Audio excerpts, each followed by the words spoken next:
Hey everybody, welcome to Lessons with Troy. In today's lesson, I wanted to show you how to make minor chords from major chords. So before I get into this too much, let me just play you an example here. The jam track is just going to be an E minor chord, right? And what I'm going to be doing is I'm going to play E minor chords using the benders and different things. I'm in open D tuning, by the way, D, A, D, F sharp, A, D. But I'm going to be using G major chords over top or in place of an E minor chord, and it'll kind of give us more of an E minor 7th sound. So enough talking, let me play you this and I'll show you what I mean.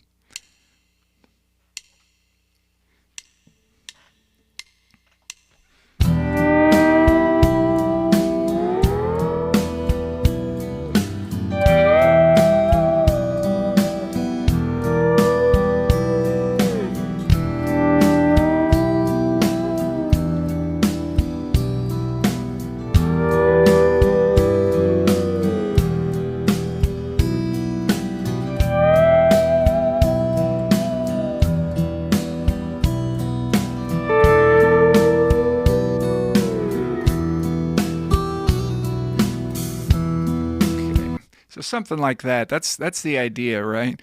Where although, like, if you know with the benders, under your G or under your D chord is your G chord with both benders down, right? So that obviously sounds like a major triad, right? And it is.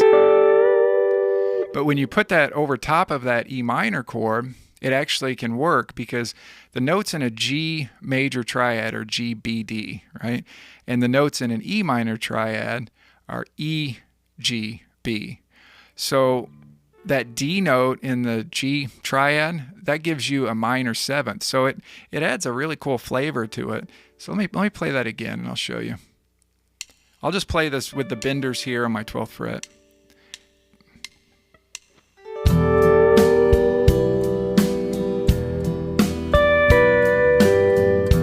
Right? So that's just kind of rolling into that. You know, I have that third string bender down, and I'm just rolling into that G major chord right there over top of an E minor chord, and it totally works. So what that does, that really opens up your whole fingerboard to now you're not thinking of just, I got to play E minor. Where's all my E minor chords? Just think G major a lot of times, and it can work. You know, with the benders, on your 5th fret, you push your 2nd string bender down, and that gives you an E minor chord. Well, you can mess with that, and you can go on and off with that 2nd string bender because you already know, well, G major works, so that just gives me more of an E minor 7th kind of sound. You don't really even need to know that. You can just know, hey, G major triads work over that E minor. Now, you might say, well, how do I move this to other keys and make it useful? Well, what you're doing is you're playing the relative minor of that major key. So E minor is what they call the relative minor. That's a fancy word, but basically what you're doing there is you can use this simple formula. If you have your root note here, let's say on your 2nd fret, that E, right, we'll just play an E power chord now because we can't play it. If we played the full chord there, it'd be E major, but let's just play strings 6, 5, and 4, right? Well, what you do is you move that up 3 frets. That gives you your relative major to that minor position. So we wanted to know, well, what chord works, what major chord works over that minor chord? What you do is you just take that minor position there, that E minor on your 2nd fret, and move it up 1, 2, 3. It's called a minor 3rd, but 1, 2, 3. And we know that works. Now, for all you bender people out there, you know that 2nd string bender gives you a straight up E minor. If you play strings 4, 3, 2, and 1. But you can go on and off with that bender and it sounds great, right? It'll just give you more of that E minor 7th sound.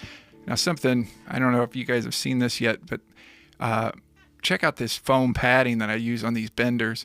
That has made a world of difference. My hand really doesn't slip on these benders anymore. And it's kind of messy there. I need to kind of redo it there. But I'll show you again. I know I made a lesson or a video of these things, but they're these foam pads for tech deck skateboards or little finger toy skateboards, and they're perfect for the benders. It's seriously, if you guys use benders and your hands are kind of slipping, I highly recommend those. And I just got those on Amazon. I'll try to remember to put a link in the video description there. So let's try this with a different chord. I just got Band in the Box pulled up here. I'll just choose B minor, right? B as in boy, minor. So you might say, well, how do you know what major to superimpose over that minor? Well, what you do, find your B root position, right? It's right there on our 9th fret. That's the note B, right? And you just move up 3 frets, not counting the fret you're on, 3 frets. So anywhere I have a D major chord, I can superimpose that over my B minor chord, or they also call it substitute, right? So let's try that, see how that works. Let this generate for a second here.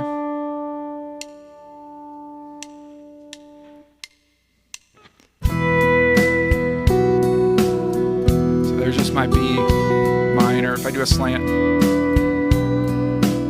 Now let me play.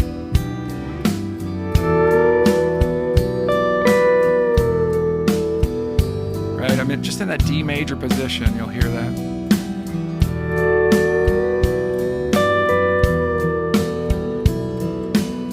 Okay, now another thing I can do is under my A major chord is a D major chord, right, with the benders, right? So we can try that. Let's try that.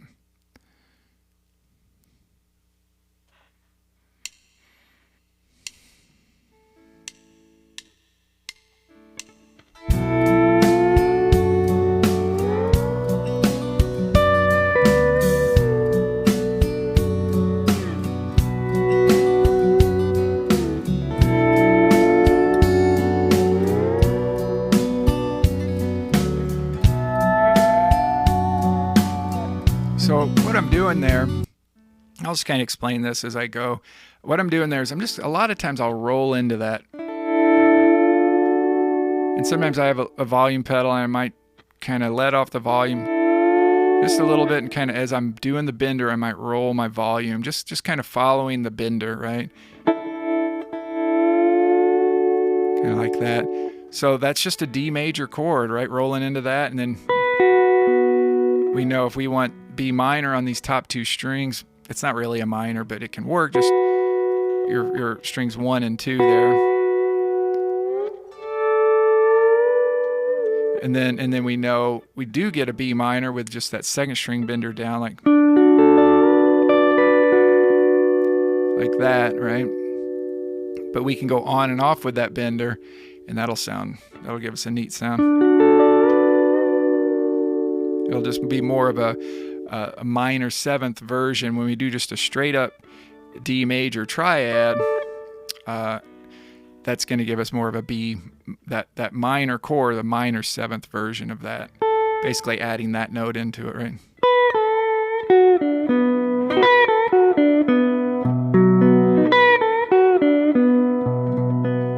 And just to review too, what an actual minor chord, just real quick, some of you guys might be going, what is a minor chord?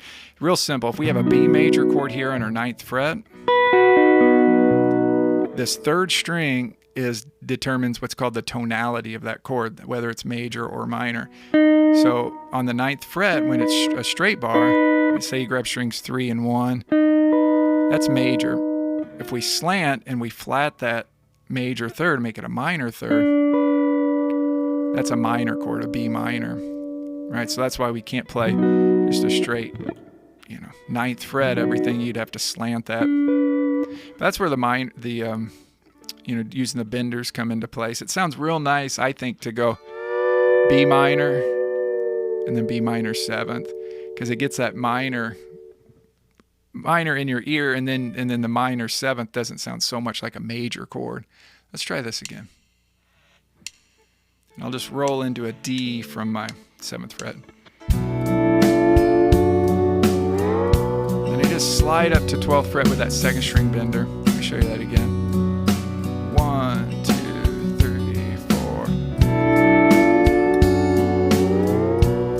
second string bender, 12th fret for that B minor. And I'll go on and off with the second string bender.